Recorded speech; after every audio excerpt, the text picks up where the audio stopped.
చదవండి. నా నామమును దూషణ కలుగకుండుటకై అలాగు చేయటం మాని ఆ జనులు చూచుండగా నా నామ ఘనత కొరకు వారిని ఐగుప్తులో నుండి బయటికి రప్పించి తను ఎక్కడ తీసుకొచ్చాడండి?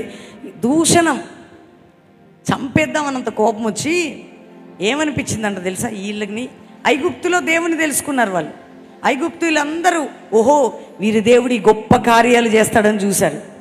వీళ్ళు చేసే హేయ కృత్యాలకు అక్కడే చంపుదాం అనుకోని కోపం వచ్చిందట. కానీ అన్యజనుల మధ్యలో నా నామము దూషణ కాకుండా నిమిత్తం నేను అలాగ చేయట మానివేసి తిని.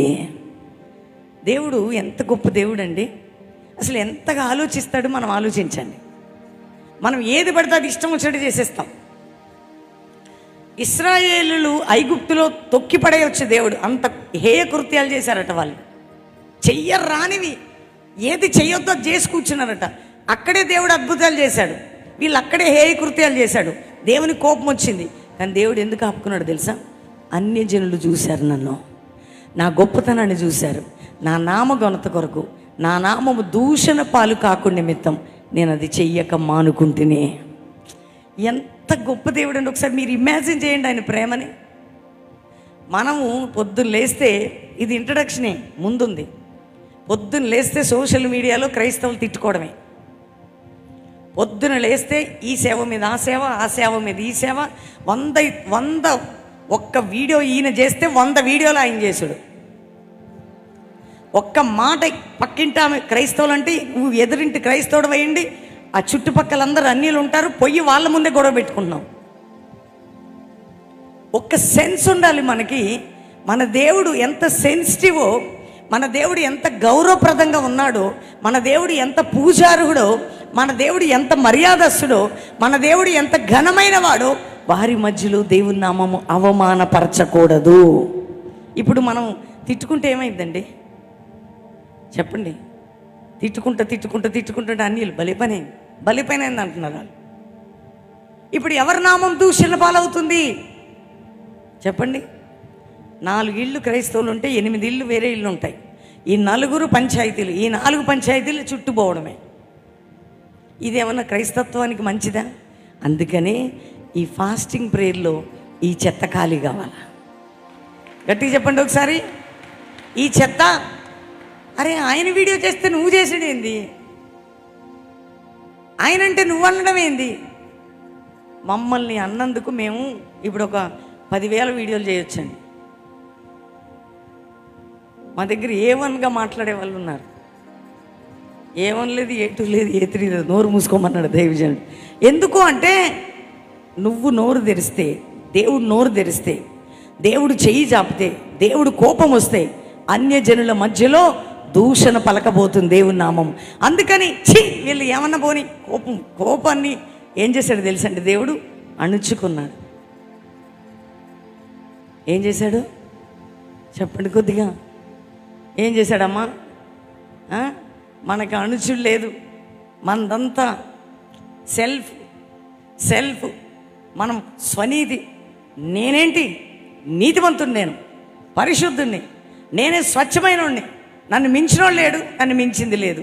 ఈ సెల్ఫ్ డబ్బా కొట్టుకుంటూ బ్రతుకుతున్న మన జీవితాలు ఈ ఉపవాసంలో ఈ దరిద్రత అంతా పోవాలా? మా మినిస్ట్రీ ఇప్పుడు మేమే మాలాంటోళ్ళు, మరి వేరేటోళ్ళ గురించి చెప్తే మనకెందుకంటే వాళ్ళు మనల్ని తెచ్చుకుంటారు. మనమే అనుకుందాం. మా మినిస్ట్రీ, మా నాన్నగారు సేవ చేశారు, మా తాతగారు సేవ చేశారు, మా వాళ్ళందరూ సేవ చేశారు, వాళ్ళు సేవ చేశారు, వీళ్ళు సేవ చేశారు. ఓ నీతి, ఉపవాసాలు, ప్రార్థనలు, కన్నీట్లు. అందుకే మేము ఇట్లా ఉన్నాం. ఒక్కటే ఒక మాట చెప్తున్నానండి. దానియేలు ఫాస్టింగ్ ఉండి ప్రార్థన చేస్తున్నప్పుడు ఒక మాట అంటాడు, సిగ్గుతో మనం చచ్చిపోయే మాట. అయ్యా మా స్వనీతిని బట్టి కాదు, నీ నీతిని బట్టి ఈ ప్రార్థన చేయగలుగుతున్నా నేను. అయ్యా నేను ప్రార్థన చేయుటకు నా నీతి కాదు, మేము దౌర్భాగ్యులం, దుర్మార్గులం, మేము దేవుని సేవకులు మాట వినక తప్పుడు మార్గంలో వెళ్ళిన వాళ్ళం. ఈ శిక్ష మాకు రెడీ, ఖచ్చితం. కానీ మా స్వనీతిని బట్టి ప్రార్థన చేయట్లా, నీ కనికరమును బట్టి ప్రార్థన చేస్తున్నా. ఎంత అంటే దేవుడు ఎప్పుడు మన జీవితంలో, మీకు ఈరోజు నేను చెప్పే ప్రాముఖ్యమైన మాట, మన జీవితంలో దేవుడు హైలైట్ కావాలి. అందరు చెప్పండి ఒకసారి, ఎవరు హైలైట్ కావాలా? గట్టిగా చెప్పండి, ఎవరు హైలైట్ కావాలా? దేవుడిని హైలైట్ చెయ్యాలి మనం. మా వాళ్ళండి, మా ఇల్లంతా ప్రార్థన పర్లే, మా సంఘం అంతా ప్రార్థన పర్లే, మా కుటుంబం అంతా ప్రార్థన పర్లే, మా వాళ్ళే, మేమే. మా ఇల్లు ఉన్నట్టు ఎవరు ఉండరు, మా సంఘం ఉన్నట్టు ఎవరు ఉండరు. మేము చెప్పిన స్వచ్ఛమైన శ్రేష్టమైన వాక్యం ఏ చర్చిలో ఉండదు. మరి అందరూ సైతాన్ గురించి చెప్తారా? లూసిఫర్ గురించి ప్రసంగం చేస్తారండి? ఎవరు చెప్పినా యేసుని ప్రకటిస్తున్నారు. యేసు దేవుడు, రక్షకుడు, మారు మనసు పొందమని ప్రకటిస్తున్నారు. మనది ఎందుకు శ్రేష్టమైంది, ఇది స్వచ్ఛమైంది, అది అందరిది స్వచ్ఛమైంది. Calvary ministries గ్రేటా? చెప్పండి. మేము ఎక్కడ పోతామంటే పాస్టర్ ప్రవీణ్ గారి చర్చికి. ఏముందండి పాస్టర్ ప్రవీణ్లో? ఆయన ఉన్న యోగ్యుడా? ఆయన ఉన్న నీతిమంతుడా? ఆయన ఉన్న పరిశుద్ధుడా? ఆయన ఉన్న మంచోడా? ఏ నీతి లేదు, ఏ పరిశుద్ధత లేదు, ఏ మంచి లేదు. దేవుడు మంచివాడు కాబట్టి ఎన్నుకున్నాడు. దేవుడు మంచివాడు అండి. నేను ఇప్పుడు మీకు ప్రజెంటేషన్ ఏం చెప్తానంటే దేవుడు మంచివాడు. అందరు చెప్పండి. అందుకే మనం బ్రతికి బట్ట కడుతున్నాం. లేకపోతే ఐగుప్తులో ఏసి పడేసేవాడు దేవుడు. తీసి గొంతు బీసికి చంపేయాలన్నంత కోపం వచ్చింది. ఒక్క 2-3 ఒక్క దేవదూత 180 వీళ్ళందరూ చంపడానికి ఒక 10 మంది దేవదూతలు పోయారంటే అవుట్. వీళ్ళు హేయ కృత్యాలు చేశారట. వీళ్ళు దేవుని గాయపరిచారట. అక్కడే అద్భుతాలు చేస్తే అక్కడే తప్పుడు పనులు చేశారు వీళ్ళు. దేవుడు కోపం వచ్చి చంపేద్దాం వీళ్ళని అనుకున్నాడు. ఏమనుకున్నాడట? 9వ వచనంలో ఏమనుకున్నాడంట చెప్పండి. వారు ఐగుప్తీయుల దేశములో ఉండగానే, చూడండి, వాళ్ళని ఏం చేద్దాం అనుకున్నాడట? ఐగుప్తు దేశంలో ఉండగా నేను నా రౌద్రము వారి మీద కుమ్మరించి నా కోపము వారి మీద తీర్చుకొందునని అనుకొంటిని. దేవుడు చాలాసార్లు మన గురించి కూడా అనుకున్నాడు. కానీ ఎందుకులే చూద్దాం, మరొక ఛాన్స్ అని ఇచ్చాడు. అదే 50 దినాల ఛాన్స్. అర్థమవుతుందండి? ఒక ఛాన్స్ ఇచ్చాడు మనకి, దిద్దుకోవడానికి, సరి చేసుకోవడానికి. ఒక కృప చూపాడు. అనుకున్నాడట, చాలాసార్లు అనుకుంటాడు ఈ మనిషి ఈ భూమి మీద బ్రతికి వేస్ట్ అనుకుంటాడు. కానీ పాత నిబంధనలోనే అంతగా ఆలోచిస్తే కొత్త నిబంధనలో ఆయన ఎంతగా ఆలోచిస్తాడండి మన గురించి. పాత నిబంధనలోనే అంత కోపము, రౌద్రము కలిగిన దేవుడు కొత్త నిబంధనలో గొర్రె పిల్లగా రక్తం గార్చి ప్రాణం పెట్టి సిలువ త్యాగము చేసి విలువ ఇచ్చి కొనుక్కున్న ఆయన ప్రేమ ఎంతగా పరితపిస్తుంది ఆయన సంఘం కోసం. ఏంటో మన ఫీలింగ్, మనం చర్చికి వస్తే డబ్బులు వస్తాయి, జనాలు పెరిగిపోతారు, మనం ఏందో మనకెంత ఫీలింగ్స్ అంటే మామూలు ఫీలింగ్ లేదు మనకి. అందుకని ప్రభుత్వం అనాలా, అయ్యా నాకు ఐగుప్తులోనే పాపంలో ఉన్నప్పుడే నన్ను చంపేస్తే ఈరోజు నా పని అయిపోయేది. కానీ నేను ఐగుప్తు పాపంలో ఉన్నప్పుడు నేను హేయంగా ప్రవర్తించిన నీ కృప నన్ను వెతుక్కుంటూ వచ్చింది. నీ కనికరం నాపై, నీ కనికరం. ఏ కనికరం అండి? ఆయన కనికరం లేకపోతే మన బ్రతికేమయ్యేదో. అందుకని చాలాసార్లు మనం ఒంటరిగా ఉన్నప్పుడు ఎక్కువ ఏం ఆలోచించాలంటే దేవుడు ఎంత మంచోడో ఆలోచించాలా, దేవుడు ఎంత ప్రేమ కలిగిన వాడో ఆలోచించాలా, దేవుడు ఎంత కరుణామయుడో ఆలోచించాలా, దేవుడు ఎంత కృపామయుడో ఆలోచించాలా. నువ్వు అది ఆలోచించినప్పుడు నీ జీవితం ప్రశాంతంగా దేవుని సమాధానంతో నింపబడుతుంది. ఎందుకు? ఎంత మనం ఆలోచిస్తే అనిపిస్తుందండి ఎక్కడో ఎన్ని లోపాలో మనల్లో కదా, అడుగడుగునా లోపమే. అయినా 11 సంవత్సరాలు 50 రోజులు 12 సంవత్సరం కూడా ఇద్దాం ఒక ఛాన్స్ అనుకున్నాడు. ఎందుకు? ఉపవాసం ఉంటే నా బిడ్డలు సరిగారా, వాళ్ళు దిద్దుకోరా, ఎప్పుడో సావలసిన మనం బ్రతుకుతున్నామంటే ఎవరి నీతిని బట్టి కాదు, మన బ్యాక్గ్రౌండ్ బట్టి కాదు, మన ఉపవాసాలను బట్టి కాదు, మన ప్రార్థనలను బట్టి కాదు, ఆయన ఉచితమైన కృప కనికరమును బట్టి మాత్రమే. గ్రేస్ అండి అది. ఇప్పుడు మీరు వాడారు, నా నీతి నీవే, నా ఖ్యాతి, నీతి నీవే, ఖ్యాతి నీవే. మరి నీది నాదేముంది? ఏమన్నా ఉందండి? ఉందా? ఒక్కటి చెప్పండి మన క్వాలిటీ ఎన్నుకోవడానికి. తెగ ఫీలింగ్ మనకి, నన్ను దేవుడు అసలు నేను ఏంటి, నువ్వు కొంతమంది చెప్పండి, నేను ఏం లేదు, నేనేం లేదు, నువ్వేం లేదు. దేవుడు ఎంత మంచోడో ఆ 8వ వచనంలో ఆయన నామ ఘనత కోసమట, ఆయన కోపం ఏం చేసుకున్నాడట చెప్పండి. అనుకుంటేని కానీ నా నామమునకు దూషణ కలుగకుండుటకై. అది ఏం కలగకుండా ఎంతం దూషణ చెప్పండి. నా నామమునకి అన్యజనుల మధ్యలో దూషణ. వీళ్ళు దేవుడట, ఇప్పటికిప్పుడే రక్షించాడు, ఇప్పటికిప్పుడే చంపేశాడు, ఏం దేవుడు అని అన్యజనులు అంటే, నా నామము అన్యజనుల మధ్యలో దూషణ పాలు కావద్దని ఆయన ఏం చేశాడట, ఆ పని అలాగు చేయుట మాని ఆ జనులు చూచుచుండగా, ఎవరు ముందు వీళ్ళు చెడు పనులు చేశారో వాళ్ళు చూచుండగా, నా నామ ఘనత కొరకు నేను వారిని ఐగుప్తులో నుండి బయటికి రప్పించిన దేవుడను. ఏమి అసలు మనకి బుద్ధి లేదు, మనకేం లేదు చెప్పండి, కొంచెం అనుకుందాం. మనకేం లేదు, బుద్ధి కొంచెం కూడా లేదు. మా సేవకులకి మాకు కూడా బుద్ధి లేదు. సోషల్ మీడియా ఒకటి దొరికింది.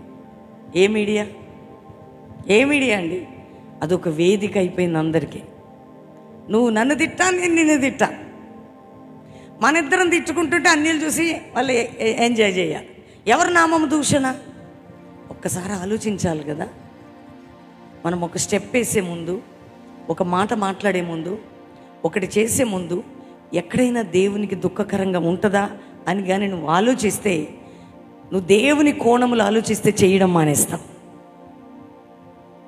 దేవుడే ఆలోచించిండండి, నువ్వెంత నేనెంత. ఆఫ్టర్ ఆల్ ఆయనే సావని వీళ్ళు సావు అనుకున్నాడు. ఆయన ఎంత కోపం తెప్పించారో ఆ ప్రజలు, అయినా ఓర్చుకున్నాడు పాపం. అయినా ఆయన ఏం చేశాడంటే ఇట్లా ఉగ్గబట్టుకున్నాడంట, చూసారా, దీర్ఘ శాంతము. మనకేముంటుంది తెలుసా, ఈ చెంప కొడితే ఈ చెంప కొట్టాల్సిందే. నువ్వు ఒక చెంప కొడితే నేను 2 చెంపలు కొడతాను, నాకు లేదా పవర్? నేను అనుకుంటే చెప్పండి, నేను అనుకుంటే నాకు ఆ మినిస్టర్ తెలుసు, ఈ నాయకుడు తెలుసు, నాకు ప్రపంచంలో వాళ్ళు తెలుసు, నాకు వీళ్ళు తెలుసు. నిన్ను అనుకుంటే బజారుకి ఈడుస్తా, రోడ్డు మీద పెడతా, నువ్వేంటో చూపిస్తా అని ఈ లోకంలో ఉన్న మనుషులు అంటున్నారు. కానీ మనం ఏమన్నాలి తెలుసా, నేను అనుకుంటే, నేను కానీ అనుకుంటే, నేను ఉపవాసం ఉంటే, నేను తగ్గించుకుంటే, నేను దేవుని సన్నిధిలో సరి చేసుకుంటే, నా దేవుడు ఏంటో చూపిస్తాడంట.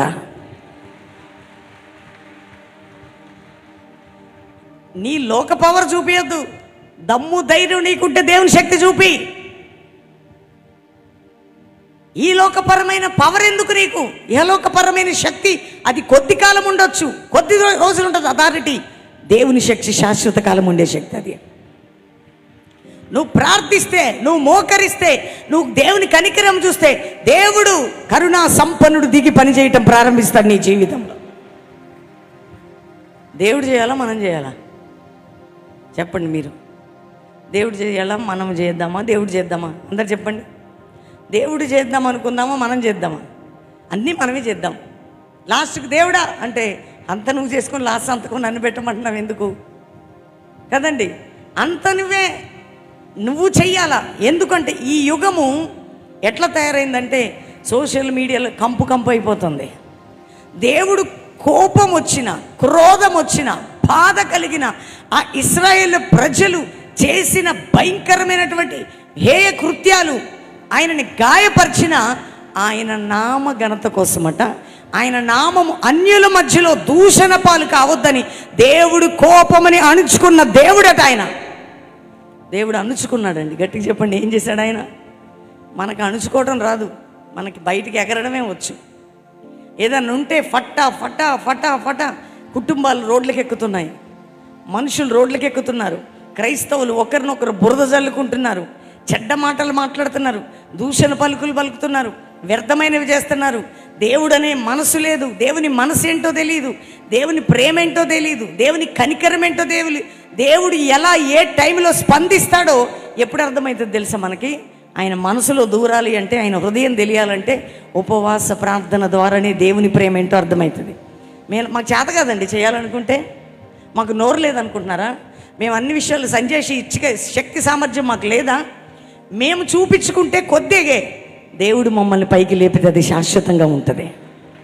మీ అందరికీ నేను ఎందుకు చెప్తాను, దేవుడు హైలైట్ కావాలి మన జీవితంలో, మన లైఫ్ని దేవుడు హైలైట్ చేయాలి. కానీ మనం ఎప్పుడు కూడా హైలైట్ కావాలని ప్రయత్నం చేయొద్దు.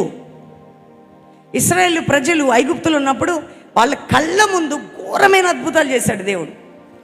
ఐగుప్తీయులు చూచుచుండగా ఎన్నో అద్భుతాలు చేశాడు. అయితే వీళ్ళు నోరు మూసుకొని దేవుని మహింపరచవచ్చు కదా. ఐగుప్తీయుల హేయ క్రియలన్నీ చేశారట వీళ్ళు.